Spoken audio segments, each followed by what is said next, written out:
NXT TakeOver 31 takes place this Sunday from Full Sail University.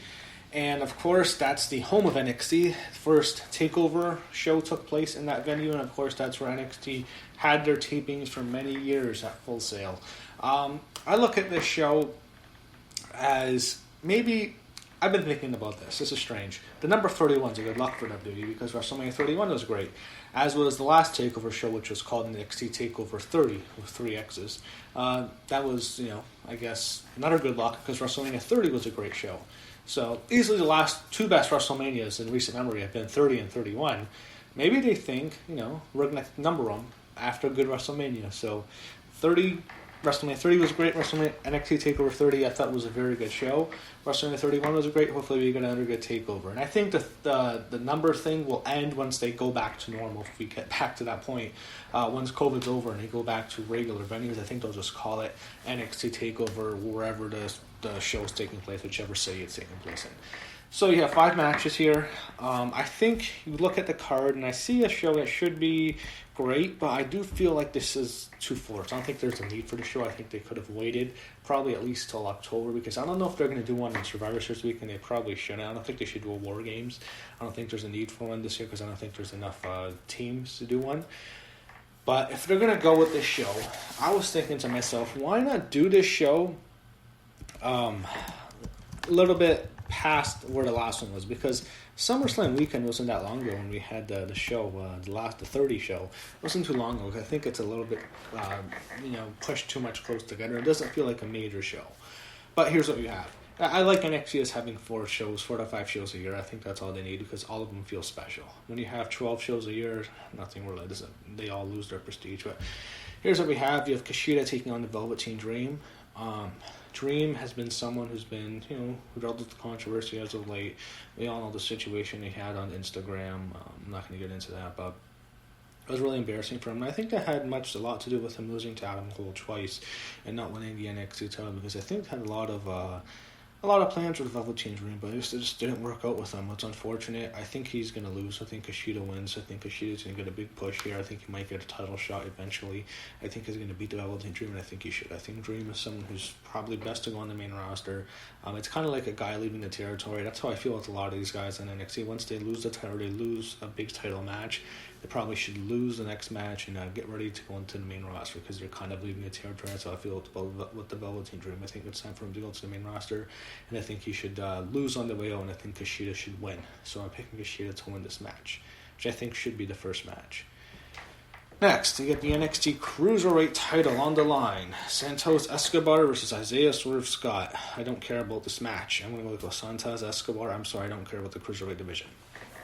NXT North American title. Damien Priest takes on Johnny Gargano. Damn, this should be a great match. So this has been building up since the last show. We had Damien Priest win the NXT North American title in that ladder match, which was a good match, not a great match. There was a lot of botches in that. Gargano in that match was assisted by Candice, but of course he didn't get the victory. They've been doing a good job building it up since then. I thought they did a good angle when they had Johnny and Candice stand over Damien and Io holding up the belts. When they do something like that, that automatically makes me think that the person who was laid out on the go-home show before the pay-per-view usually ends up winning. That's how they always do it.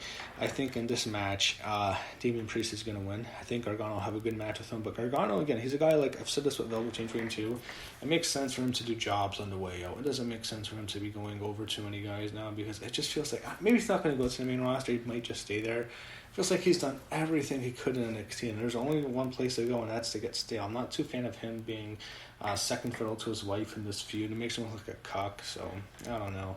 I'm going to go with Damien Priest when I think he should, so Priest retains the North American title.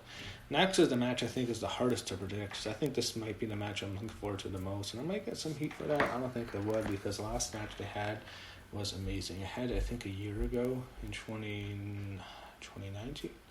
I believe 2019.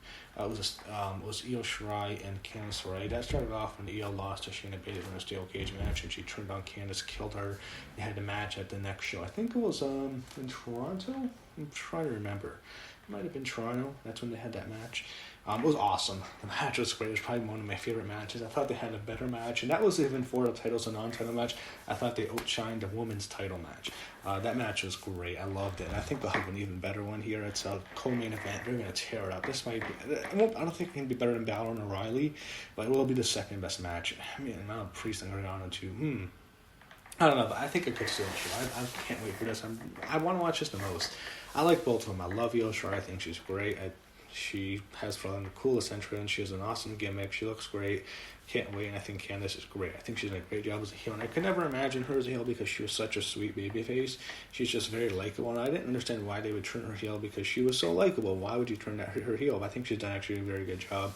I like the mini feud she had with Tegan Knox. I'm not sure what's going on with Tegan. I guess she's out again, but this should be great. Tough one. I'm picking Io to win. I think Candice could win. It wouldn't shock me at all. I think there's almost a toss-up. I give Io like a 53% chance of winning. I think Candice could easily win, but I'm going to stick with Io. It wasn't too long ago when she won the belt. I think they're going to give her a decent reign, but they could go with Candice, and I'd have zero issue if they went with Candice. I actually wouldn't mind that at all. I can't wait. I think they'll have a great match. I'm picking Io to win. Main event, NXT Championship. Finn Balor defends his title against Kyle O'Reilly of the Undisputed Era. So Kyle O'Reilly getting a title shot came out of nowhere.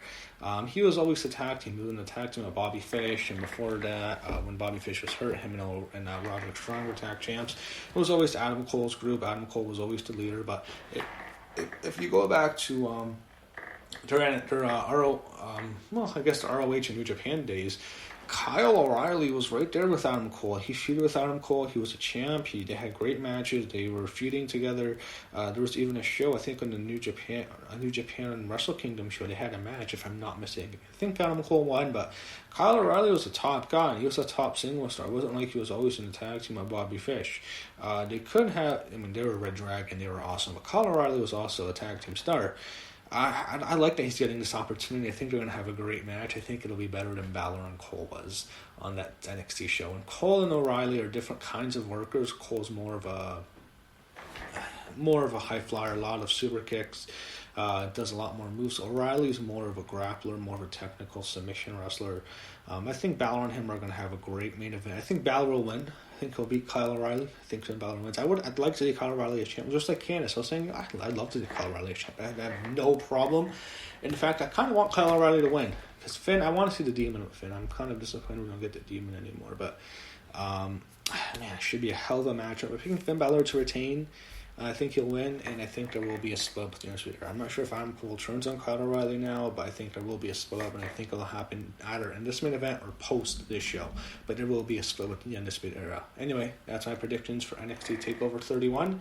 The show takes place this Sunday. I think it'll be a great show, and we look at NXT's track record. I have no reason to believe that it won't be. So, looking forward to it, and I will review the show Sunday night.